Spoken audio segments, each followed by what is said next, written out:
can't believe I'm saying this, but there's been a mistake, quite a significant mistake, in relation to the results that were released for the January 2024 SQE1 assessments. For more details, wait till the end of the jingle.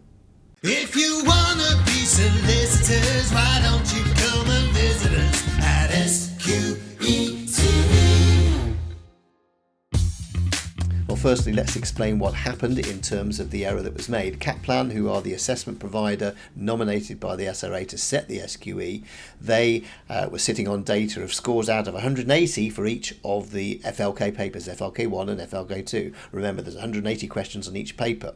But because students sit different questions on different days, what the SRA and Kaplan have agreed is that they would scale the scores from a mark out of 180 to each paper to a mark out of 500 to iron out any perceived unfairness between the relative difficulty or easiness of different papers that candidates sit. So effectively it benchmarks everybody to a similar standard, and something happened in the conversion of the results from the raw data out of 180 to the scaled score of 500. That's no consolation to the 175 students who were previously told they failed an SQ1 assessment, who have now been told that they've passed it. Now, what I'm not going to do in this video is to repeat a lot of what's been said on social media, in online forums and in the legal press since the news broke on the 15th of April about the problems with the January 2024 SQE1 assessment. Suffice to say, my LinkedIn account and those of many other commentators in this space have all gone into overdrive since the news broke. But if you've not fully caught up, I've pulled together some of the key posts in the blurb you can see below this video. But it really is hard to believe that this all happened just within a few short weeks of the SRA hosting what was quite an upbeat SQE conference. There were speakers there from not just the SRA but also Kaplan too, and they all spoke with so much optimism about how the January 2024 assessments had gone. So it's crazy to think that within just a short space of time all that optimism has been sadly shattered.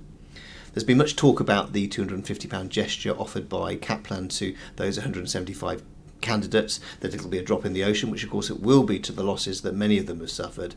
But to be fair to them, having committed the error, Kaplan were damned if they did and damned if they didn't make some sort of offer as a down payment towards those candidates' losses.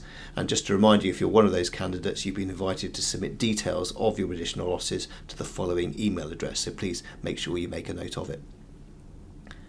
But the overriding feeling I have about this whole sorry business, it's just sadness. I'm sad that an exam regime that promised so much in terms of fairness, efficiency and accessibility to the profession, that it's so spectacularly underdelivered. And I'm sad for any students who sat in January and those whose SQEs are yet to come, who are now possibly questioning their career choices. Don't let this put you off, please. It is a bump on the road. The SQE is not broken. Not when we have so many champions in this space. The law firms, student groups, law schools and commentators like us at SQETV, we're all holding the SRA and Kaplan to account and expecting higher standards. So please be assured we've got your back. There are some great SQE courses out there, admittedly some not so great SQE courses, but the ones that are great will really prepare you for one of the most rewarding and stimulating careers there can be. So please do have confidence that there's plenty out there to give you food for thought and confidence that this is the right career for you. And just to be clear, the SQE is still the recommended route to qualification that we would say at SQETV would apply to most prospective solicitors, not the LPC, and that's for the reasons we've explained in our earlier videos. So please, above all, don't let this week's news put you off. But I want to end on a positive note. The pass rate for first-time sitters of the SQE1 assessment in January 24 was 59%, and that's the highest that it's been so far. So let's hope that's the start of better things to come. So finally, I just want to say, please do like and subscribe to SQETV.